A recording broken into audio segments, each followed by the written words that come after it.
Hi and welcome to PT Dan's instructional videos. Today we're going to be talking about my top 5 favourite supplements in order to take with the goal of increasing strength or hypertrophy, which is increasing muscular volume and just trying to get as big as we possibly can. So the first thing I want to like to talk about today is arginine.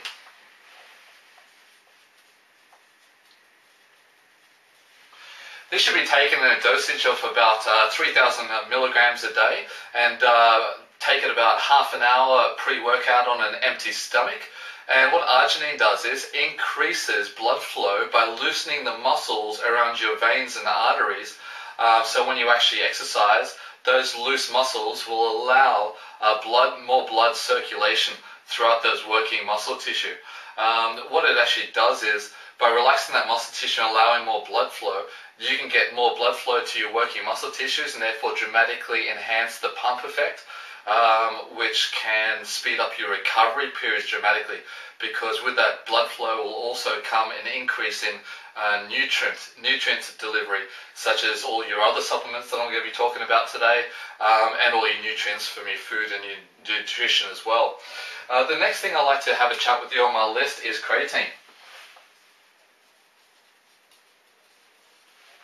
Creatine can do two things in particular. It increases cell volume, and those cells which make up your muscle tissue results in an increase in size of muscle tissue, because creatine happens to be slightly acidic. So when creatine goes into your actual cells, it draws nutrients and water with it, so that bloated cell can increase muscle volume. But that bigger muscle tissue can now produce more strength, and so when you actually train, you dramatically increase in strength and lay down some permanent muscle tissue on top of that.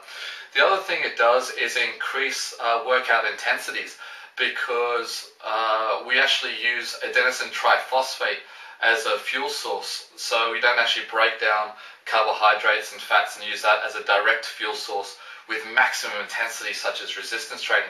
So your body actually takes a molecule called adenosine triphosphate and breaks it down and releases one part of that cell, and it turns adenosine triphosphate, those tri molecules, or 3, into adenosine diphosphate 2. So when one molecule comes off, the 3 becomes 2. And actually breaking across of that one molecule actually releases and causes electricity, which generates energy in muscle tissue to contract. So what creatine does is it takes adenosine diphosphate and reattaches that third molecule. So adenosine triphosphate can now be used as a reusable source of fuel. So when going through an intense workout, that 10 seconds of high intensity, which this energy source can only naturally last for, now can last for up to 15-16 seconds, which means you can actually produce more force throughout that one set and dramatically increase strength and intensity. The next one I'd like to talk to you about is one we all know, which is quite shocking. People will normally think I would have this much up higher on the list, but I rank protein as number 3. And this is highly debatable, and so what I'm going to be talking about is why I ranked it as number 3.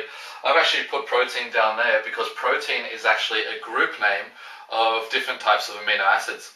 So protein comes from dairy, and when we actually eat protein, such as our whey protein in a protein powder, that whey protein in our stomach gets broken down into amino acids, and then when those amino acids go through our stomach into our lower intestines, your body absorbs amino acids. So the question is, why don't we just take branched chain amino acids by itself? And so I've ranked branched chain amino acids as number 2. We've got a whole range of different amino acids in our body that we get from our food and that of which our body naturally produces. So branched chain amino acids are the type of amino acids that are directly responsible for muscle growth, hypertrophy, and of course strength. So taking your branched chain amino acids in its raw form I think is more important than taking protein alone, because with protein you'll get all the amino acids. So protein is probably better for health because you get all the amino acids your body needs, not just the ones specifically responsible for muscle growth and hypertrophy. But today we're talking about how do we get stronger and how to increase in size, and therefore I strongly believe that your BCAAs are therefore far more important than your protein. So what does that leave for number one? Well, the answer is, which one out of all the branched chain amino acids are directly responsible for muscle growth?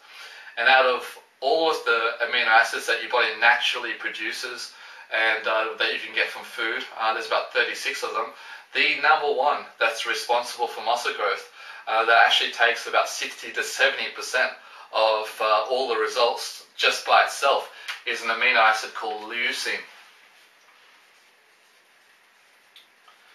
that of which you can buy by itself. So I basically can import for all my personal clients here about 150 grams for about $150. And what leucine does is is directly solely responsible for protein synthesis inside your body and repairing that broken down muscle tissue. So you can actually find leucine in BCAAs, and BCAAs you'll find in protein. So if you look at some of the back of protein tubs, have a look at all the list of the different amino acid contents that you'll have in there, that of which all the top protein does, and have a look at leucine. So you want to have per serving about 2,500 milligrams, 250 milligrams of leucine or more. Actually, no, sorry, got it wrong. 2,500 milligrams of leucine or more. You can actually get in its purest form, like I just mentioned earlier, that I get from my clients, and well, that's amazing. It's 1/10 of a teaspoon is a dose. So I have it with the orange juice.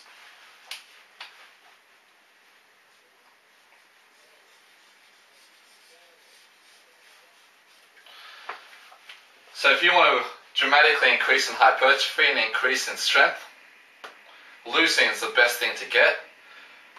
BCAAs are a definite must, because then you get all the amino acids responsible for muscle growth and not just leucine. Protein, definitely have your protein. And here's a really good tip for you that I'll leave to you for last. If you're going to have your branched chain amino acids and leucine, you can have them during your workout.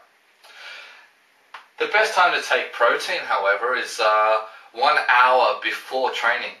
A lot of people say that you should have your protein ASAP after training, and they're not wrong. It is very important.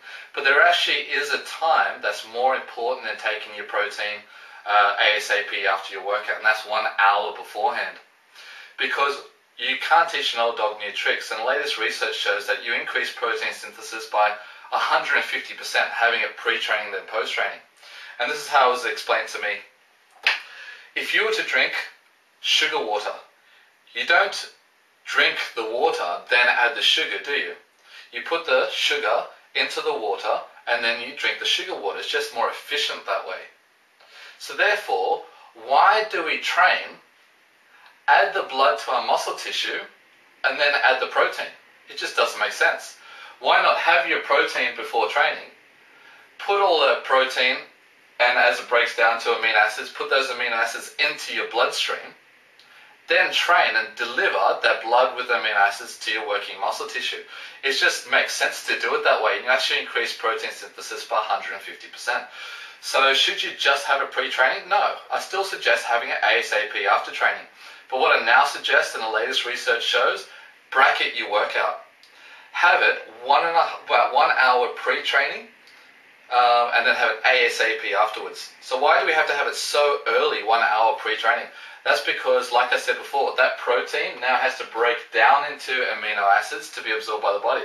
So by the time it goes through that process and it's actually absorbed into your bloodstream, amino acids are actually peaking in your bloodstream 1 hour down the track, which means that if you even have your protein ASAP after training, by the time you get home, it could be an hour. By the time it peaks in your bloodstream, it's an hour and a half down the track.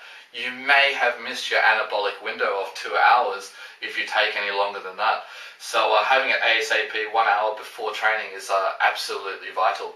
So that's my top 5 list, and enjoy your shopping.